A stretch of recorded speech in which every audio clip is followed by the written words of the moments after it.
Right now, as you watch this, your body is rebuilding itself. Not as a metaphor, literally. The cells lining your stomach are replaced every 5 days. Your skin, roughly every month. Your bones, that dense, seemingly permanent structure you carry, are completely renewed over the course of about a decade. The physical body you had 7 years ago no longer exists as matter. It has been taken apart, atom by atom, and rebuilt. And yet here you are, continuous, recognizable, yourself. So here is the question that should stop you cold. If the material is always changing, what is holding the pattern? Stay with that, because the answer is not in any biology textbook. And by the end of this video, you will understand exactly what blueprint your body is following right now, and whether that blueprint is working for you or quietly working against you. In our last video, we explored what it means to be the architect of your own reality, how the soul, before physical birth, forms a precise mental image of the body it will inhabit, and tunes itself into a specific dimension of physical experience. The soul is the architect. This video is the construction manual. Because if the design was set at that level, the question becomes, who is running the renovation?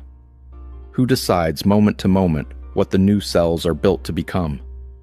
Most of us have been taught to think of the body as a fixed object, a machine that ages, breaks down, and needs repair from the outside. We treat it as hardware that either works or doesn't. What we are about to explore turns that assumption completely over. Your body is not a static object. It is a living process, more like a river than a stone. And like a river, what holds its shape is something you cannot see on the surface at all. Consider a river that has flowed through the same valley for 1,000 years. Stand on the bank, and it looks permanent, stable, fixed. But every drop of water you see right now will be gone within hours, carried downstream, and replaced by new water coming from above. The river does not hold the water. The riverbed holds the river. Your body works in exactly this way. The physical matter, the actual substance of your cells, is always moving through. What holds the pattern, what tells each new generation of cells where to go and what form to take, is something operating far beneath the physical surface. That structure is your belief system. This is not a spiritual claim. It is a precise description of a mechanism. On an unconscious level, continuously, your inner self is organizing the atoms and molecules that compose your cells. It is forming your body, right now, as you hear this. And the blueprint it works from is assembled directly from your conscious beliefs about yourself, your life, and your body. Your body is, in the most literal sense, an artistic creation. It is constantly being formed and reformed according to your deepest assumptions about who and what you are. Change the riverbed, and the river must follow. The matter has no choice but to obey the deeper pattern. Now here is where this becomes genuinely startling. When you were born, you came loaded with something that nobody talks about. Not just reflexes or instincts, but a set of inner psychological predispositions toward life. These are not beliefs you learned. They are biologically embedded orientations, carried in your genetic information as surely as the color of your eyes. And they have a very specific character. They are optimistic. Every atom in your body, every cell, every organ, all of them arrive with an expectation of fulfillment. A fetus does not doubt that it will grow. A newborn does not hedge its bets about whether the heart will keep beating. The default operating state of every living organism is an assumption of thriving. Call these biologically valid thoughts. They are thoughts that speak the language your body already knows. Thoughts oriented toward growth, expansion, and well-being are not simply pleasant. They are biologically necessary. They are as essential to your physical functioning as sunlight is to a plant. When those kinds of thoughts are your dominant signal, they tell every cell in your body, keep building, keep healing, keep expanding. The opposite is equally precise.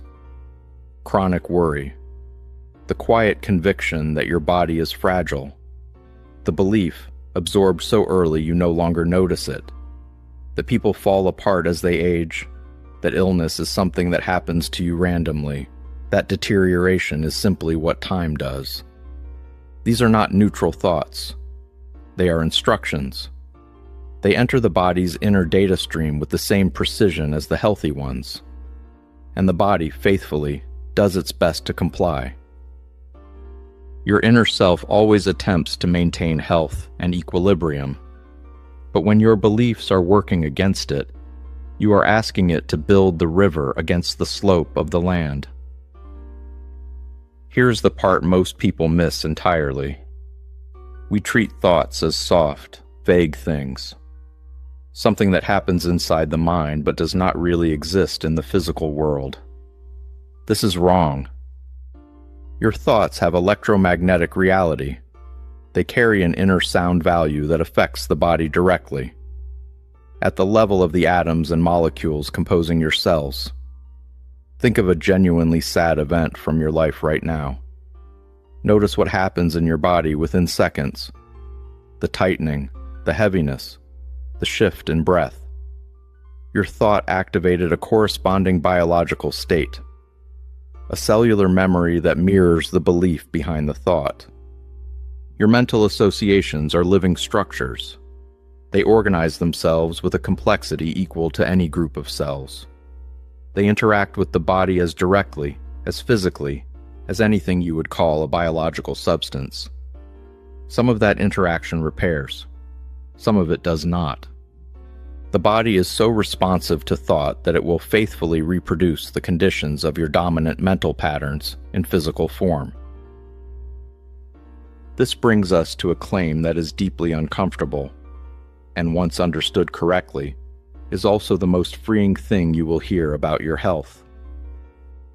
Physical illness is not an accident. That is not the same thing as saying it is your fault. These are entirely different statements, and mixing them up causes real damage. What it means is this: the body does not produce symptoms arbitrarily. A physical condition is always, at some level, a materialization of an inner state, most often a belief held so long and so deeply that it has become invisible. Disease in this framework is not the body betraying you. It is the body communicating. It is pointing at something, a belief, a pattern, a chronic inner posture, that has been translating into physical instruction for long enough to take form. Pain, too. Pain stimulates the individual to redirect something, to change something, and in doing so, it very often sets the return to health in motion. It is a signal with a purpose, not a punishment without one. Consider suggestions absorbed in childhood, statements accepted without examination because they came from a trusted adult. Bad health runs in our family. You've always been delicate. People your age start slowing down. These are not descriptions. Once accepted, they become operating instructions, handed down to the automatic levels of personality, where they begin to trigger the exact conditions they predicted. Many people believe that deterioration is the natural consequence of aging, and so they structure their experience, their habits, their attention, their expectations, to meet precisely those conditions. This is not fate. It is a suggestion that was never examined. A riverbed shaped by thought. And thought can reshape it. Modern science has been circling this territory for decades, often without quite recognizing what it is looking at.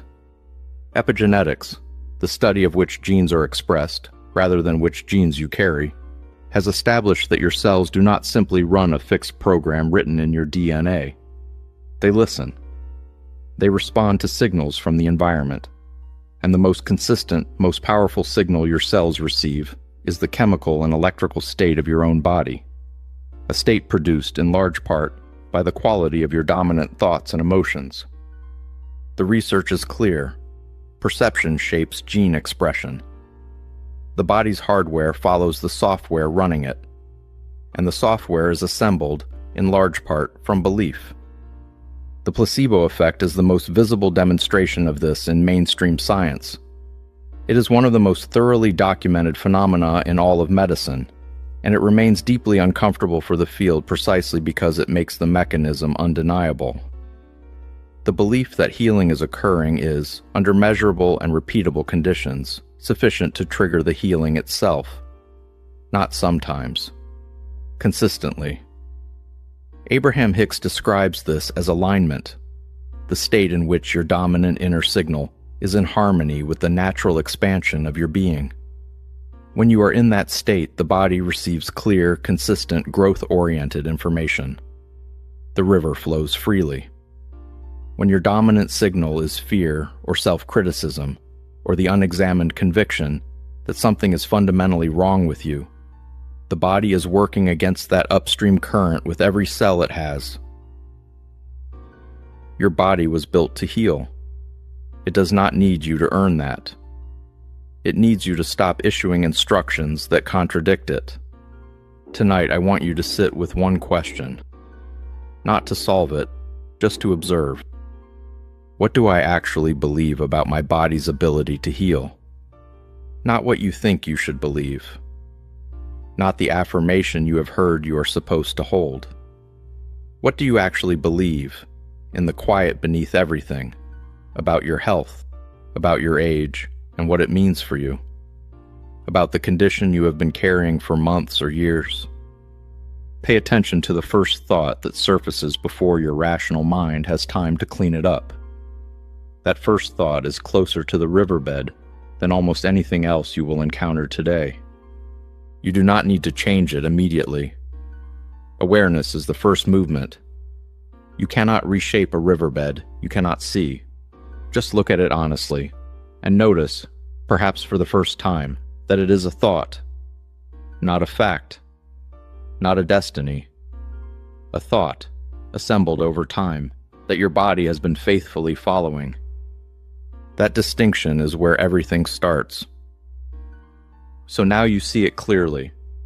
Your inner blueprint is not staying inner. It is being written into your flesh, cell by cell, moment by moment, with extraordinary precision. But here is something worth sitting with before next time. That same blueprint does not stop at your skin. The very mechanism that shapes your body, the frequency you are broadcasting from your beliefs, is also selecting the people who walk into your life. The ones who stay. The ones who trigger you in ways that feel almost designed. In the next video, we go into what we call the mirror effect. Why the most difficult people in your life are not there by accident. Why they are responding to a signal you have been sending, one you may not know you are running. And what becomes possible the moment you finally see it. Thank you for being here. We'll see you there.